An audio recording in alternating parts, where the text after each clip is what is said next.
All right, so Chief Cayse, you are our first guest here on the podcast.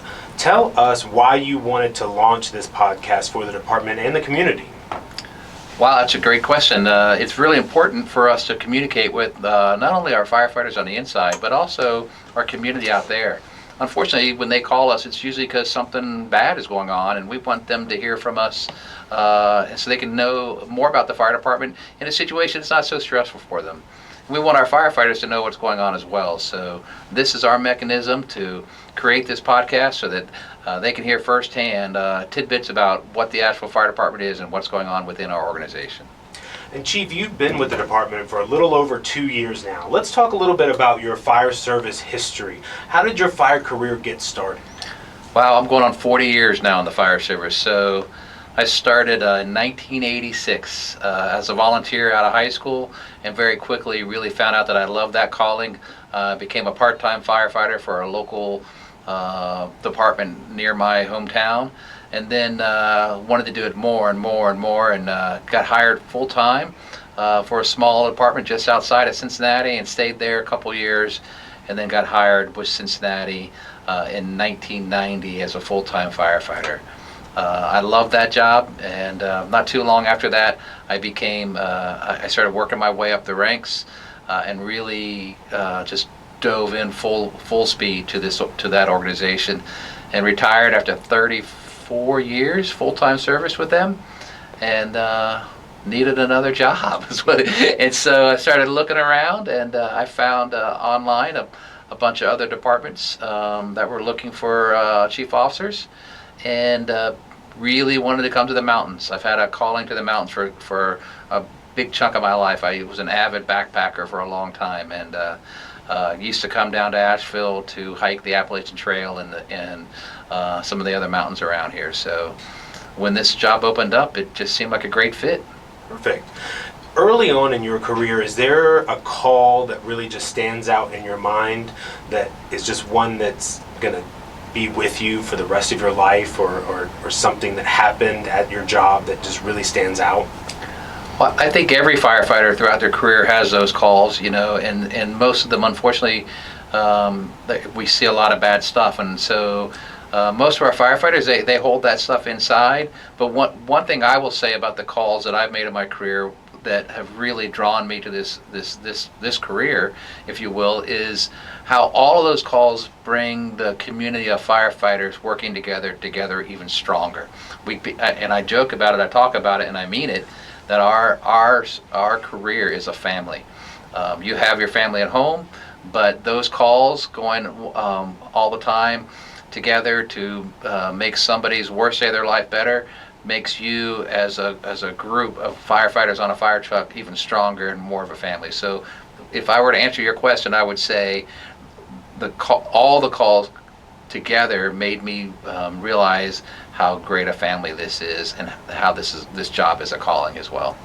And you had said you were familiar with Asheville, you've been here to hike. So what was it like taking a job almost over 300 miles away from where you spent your entire career?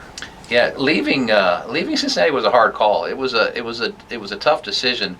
My entire network, if you will, was in Cincinnati. My family was there. My friends. I kid, when I came here, I needed a contractor to do something, and I didn't even know how to find somebody that could, who's an air conditioning contractor, who's a roofing contractor. I didn't know how to do that, but back home, I could have told you who the best ones are, and I could have told you what firefighters do that as a side job, right? So picking up and leaving was really difficult.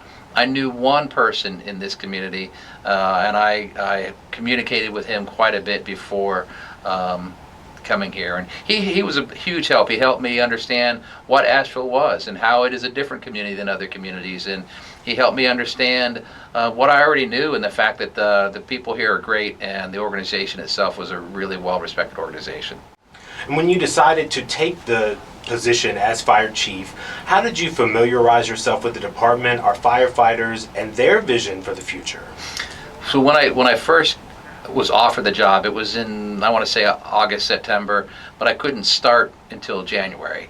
And so what that did was afford me the ability to come back and forth from Cincinnati to here and meet with all the staff ahead of time and get to have a better understanding of how great an organization this was and how many different things this organization does. So twice a month I either drove or flew here and would pick a different chief officer or different branch manager or different bureau chief or whatever and say, tell me all things about your bureau. Tell me all things about what you're doing.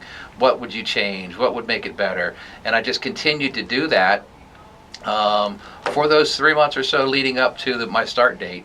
And that enabled me to start running as soon as got here. I didn't have to learn at that point. I'd already heard, and we were able to make a lot of movements a lot quicker that way. And talk to me about your overall goals, vision, and philosophy for the Asheville Fire Department. I'm really big on a continued focus on our working conditions in the community, what kind of fire stations we live in, what our capital improvements are and what we need, our need for newer, more modern fire apparatus, our fire stations being much meeting modern standards, and our work hours. Our firefighters, I mean, we work 56 hours a week right now. We're just now getting to the point where we're starting to take a hit in that. We're going to knock it down from 56 to 52.6 starting on August 1st, and that's a huge plus there. So my focus, if I summed it up, is working conditions, our capital projects and improvements that we can do as it relates to fire stations and fire apparatus, and our mental health of our firefighters. And talking about cutting those hours, one of your major goals for the department is currently in the implementation phase, creating that fourth shift. Talk to me about why this goal is important to you and how it will benefit the department. Yeah, this moving to a fourth shift is a big deal in the fire service. I come from a long line of fire service family members. My great-grandfather started as a firefighter in Hamilton, Ohio. He worked 6 days on, 1 day off. So it's a big difference in what we are doing now in the fire service. So we here in Asheville, by agreeing to start and support a fourth shift, are making history, if you will. The Asheville Fire Department has always been in the forefront. We've always been in the lead. And in this case, we're showing the state of North Carolina that we are going to transition to this fourth shift, that we are committed to our firefighters and making their lives better. If we were to not be out in the forefront and these other agencies, other departments, other cities throughout the state were to adopt that before we did, we would lose a lot of great firefighters simply because they're moving to better their lives, better their families' environment and everything else. So this is a big deal for us. I'm excited to be on the ground floor of it, and I'm excited that we're embracing it as we are. And another big project happening right now that's in development is a new Station 9. Tell me about how this process has worked and why it's needed. We kind of talked about it a minute ago when we were talking about our capital investments, right? So when I first came here, one of the things you asked earlier, what did you do to prepare, is I toured the different fire stations that we had. You know, we've got 13 fire stations in this community, and a big chunk of them are 50 years old or older. And they don't meet the modern standards that are out there. And so before I arrived here, the city did a capital study of all their facilities, and fire stations were recognized as having a tremendous need for upgrade or replacement. And Station 9 in Oakley was one of the ones that we identified as needing a great, needing rebuilt, redone. Because it wasn't meeting the modern needs of the fire service. It was missing things like decon rooms, modern alerting procedures. It didn't meet any of the ADA requirements for the community to visit. And fire stations are part of the community. When you see a fire station, it takes on the feel of the community. They adopt, the members of that fire station adopt that community, and there's no bigger proof of that than Hurricane Helene. Our community went to the fire stations in an effort to get information, to get help, to find out where they can get food, where they can get water.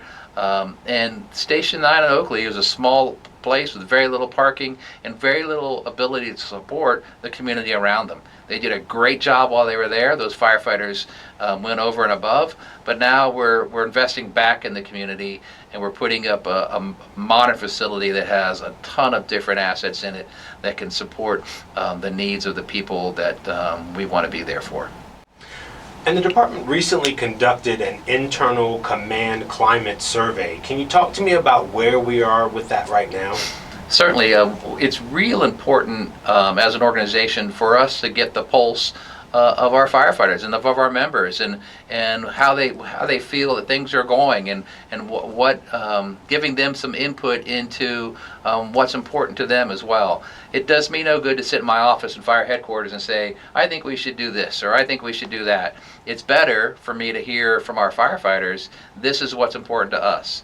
And so we did this survey, and the survey came back saying, identifying several areas where we could improve as an organization, or we could serve the firefighters' needs a lot better. So we've taken that and really gave it a high priority for us. So much so that we've assigned a battalion chief to lead those efforts to ensure that all of us are held accountable for that communications back and forth, so that our members know that we hear what you said and we are acting upon what you have said. And we recently announced the start of the Foundation for the Asheville Fire Department. Can you tell me a little bit about that foundation? Absolutely. So there are a lot of things that our budget won't allow us to support our firefighters for, right? Every department in the city has their own budget, and budgets are finite. You can only do so much, and we put a lot of our emphasis on our community and the responses to the community. Well, what this foundation will allow us to do is change some of that direction to recognize our firefighters. So when the foundation was put together with its board, they adopted what we're calling the 4 R's. And those 4 R's are the R's that relate to what we can do for our firefighters. So one of those R's is response, another one of those R's is resilience, another one is recognition, and the final one is remembrance. So in those, we want to remember our firefighters, past and present, and the great things that they've done, or those that have given their life in the line of duty to serve our community.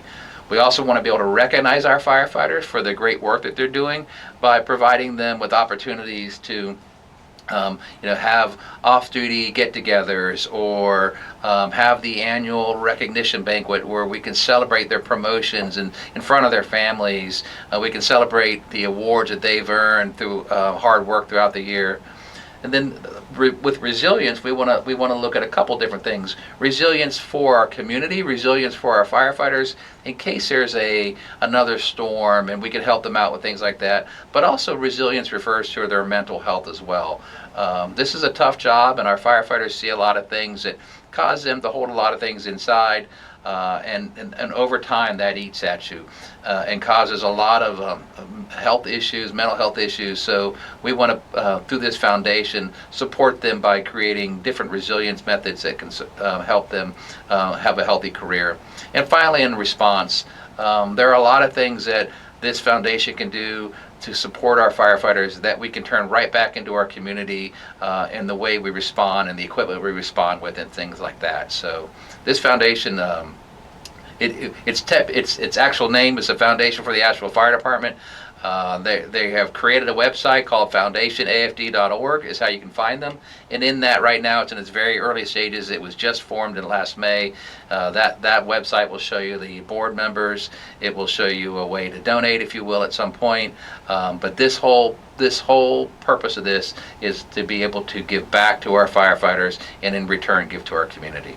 And for all the listeners, I will be sure to put all of that information on the Foundation for the Asheville Fire Department in the description, so you'll be able to find that easily. Tell me some of the other future goals that you have for the Asheville Fire Department. Yeah, we publish that internally through our strategic plan. We do a 5-year strategic plan. As our community may or may not know, we are an accredited agency. We're one of very few in the United States that holds that accreditation status, meaning we've had outside people come look at us and to see how we do business and compare us on a scale to see that we best serve our community. And we've reached that. That combined with our other ratings and other community awards that we have show that our community is served by a very, very excellent fire department. But with that, you don't just get that and let it go. You have to have a continuous plan, and that's when we use that strategic plan, which is part of that accreditation, to outline what we want to do in the future. One of the biggest things that I'm working on with our organization, and our firefighters have taken it on. With all kinds of vigor and desire to do it, is to increase the level of pre-hospital care that we give to our community. So most organizations give pre-hospital care in this state at the basic EMT level, and we're working to put every fire truck and every fire station up to the advanced EMT level, which allows us to give interventions with medicines to help in your worst moments, to help reverse what's going on and provide you in a better position to transfer you to Buncombe County EMS and take you to the hospital at that point. So pre-hospital care is a big deal for us. It's where we do most of our business. Most of our runs are medical, and it has the biggest impact on our community. Another one, just for our firefighters, is professional development. We want to develop them into the leaders that they are. We want to develop their skill levels that they have to accomplish their goals, but also we want to prepare them for the next generation. And as we give them either education or experiences, as we develop them and teach them about the things that it takes to run a fire department, whether that is capital planning, strategic planning, budget management, whatever that is, it's not as simple as just getting on a fire truck. Somebody has to plan how many fire trucks we need, where to put them, how many people go on them, all that kind of stuff, and that's part of their professional development. So we want to really push that as we move forward. And finally, we've done a really good job here of building relationships, and so I want to continue that. I mean, it was that relationship building that brought fire administration, the city manager's office, the city council members, and everyone else together to agree that the fourth shift was a good deal, right? So the values of relationships are a big deal. My relationship with the Firefighters Association is continuing to evolve and continuing to grow, and we both now recognize how by working together you can achieve more. So those would be some of the goals right there. Perfect. And I have one follow-up, because I learned during our Citizens Academy that we recently held that the community overall didn't realize the amount of medical care that we provide. Can you talk to that as to why the fire department has to kind of step up on that, and why we are offering that more and more? Yeah, but it's funny, when you talk and you go out in the community, they don't realize all the different things that a fire department actually does. They don't just sit in a fire station waiting for a call for a fire. And the Citizens Fire Academy, I would encourage everybody here that's listening to this to consider enrolling in that and seeing for themselves what that is. But that's where you see that our medical calls are probably the most prevalent call that we make. And that's not uncommon in the fire service as a whole. So I would say roughly 80% or more of our runs, our responses, are for medical calls, and not just fires. That's why when we talked earlier about how important it was and how big a deal it was to increase our pre-hospital care level so that we can prepare you more and help you even more, it becomes a major objective of this organization. So, but look into that Citizens Fire Academy. It's going to talk not only about our medical calls, it's going to talk about how emergency management is run in the city of Asheville. It's going to talk about how we deploy people all over the state and country for our swiftwater rescue teams. Our hazardous materials team is recognized as one of the best in the country. So there's all kinds of things that this organization does other than respond to fires. And listeners, I will put details on the Citizens Academy in the description, and you can follow us on social media to find out when that next sign up will be. So Chief, closing out, what would you like your legacy in fire service and your legacy here at Asheville Fire to be? Wow, what a great question. If I had to have a legacy, I would love for this organization to know how much I love the members of this organization, and how ultimately every single decision, every single interaction is for our members, because this organization is of and by its members and its past members. It's retired folks got us to where we are here. So if I had a legacy, the The foundation would be part of that because those 4 Rs are for our members. And the fact that we are pushing better working conditions, I want that legacy to be, we're here for the firefighters that make up this great organization.